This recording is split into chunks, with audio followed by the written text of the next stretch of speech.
ዴቭ እና ቡዜ እንግዲህ ተጨቃጭቀዋል። እሷም ከባድ ማስጠንቀቂያ ለሱ ነግረዋለች። ከባድ የቤተሰብ ችግር ነው የተፈጠረው። በዚች ሄርሜላ በምትባል የሆነች ጦሰኛ በሆነች ልጅ ትልቅ ችግር ነው እየተፈጠረ ያለው በቤተሰብ በወንድምና በእህት መሀል በጣም ብዙ ግብግብና ጭቅጭቅ ተፈጥሯል። አሰላሙ አለይኩም ወራህመቱላሂ ወበረካቱሁ። ሰላም ሰላም፣ ውድ የተከበራችሁ የቻናሌ ተከታታዮች የኔ ውዶች የኔ ወርቆች እንዴት ናችሁልኝ? ከኔ ጋር ሁሉ ሰላም ነው። ሰላማችሁ ይብዛልኝ ባላችሁበት ውዶቼ።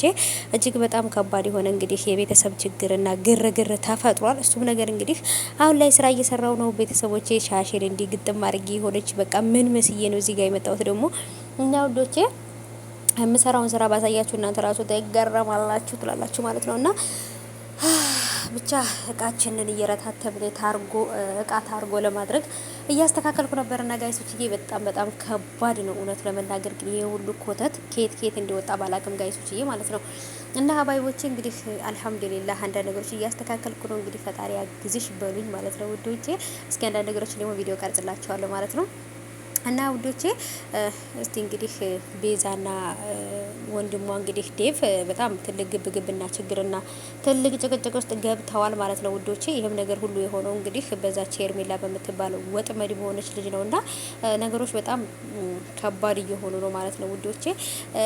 ሄርሜላ ጠፍታለች፣ ግን ደግሞ ሄርሜላ በጠፋም ኤፍሬም ስለታሰረ ለምንድን ነው እንኳንም ታሰረ ብለሻልሽው ብሎ ነበር ወንድም እየጠየቃትና ለምን እንደዚህ ትያለሽ? ምክንያቱም ኤፍሬም ይሄን ነገር አያደርግም፣ ቢያደርግም ደግሞ ለምን እንደሚያደርገው መጠየቅ ነው እንጂ እንደዚህ መሆን አለበት ብዬ አላስብም ምናምን ብሎ ዴቭ በነገራችን ላይ ለእውነትና ለእውነት ብቻ ነው እንጂ ሄርሜላ አብርሃም አይልም። ግን ቤዛ ግን በጣም ወገንተኝነትን የሆነ ቤተሰብነትን ምናምን እንደዚህ ታሽቃብጣለች እና እውነት ካለበት ቦታ ሳይሆን እሷ የተሰማትን ነገር ብቻ ነው የምትናገረው። እኔ አዋቂ ነኝ እኔ ሁሉን ነገር ብላ ነው የምታስበው። ግን ደግሞ አንዳንድ ጊዜ አዋቂ ነን ብለን ማሰብ ሳይሆን ወይም ደግሞ እኛ እውቅና ይመስለናል፣ ግን ደግሞ እውቅና ሳይሆን ድድብናም ነው። አንዳንድ ጊዜ ድድብና ነው፣ ግን ደግሞ እውቅና ይመስለናል ስናስበውና ነገሮች በጣም ከባድ ይሆናሉ ማለት ነው። እኛ ካሰብነው ይልቅ ካላሰብነው በላይ ማለት ነው የሚሆንብንና ብቻ ከባድ ነው።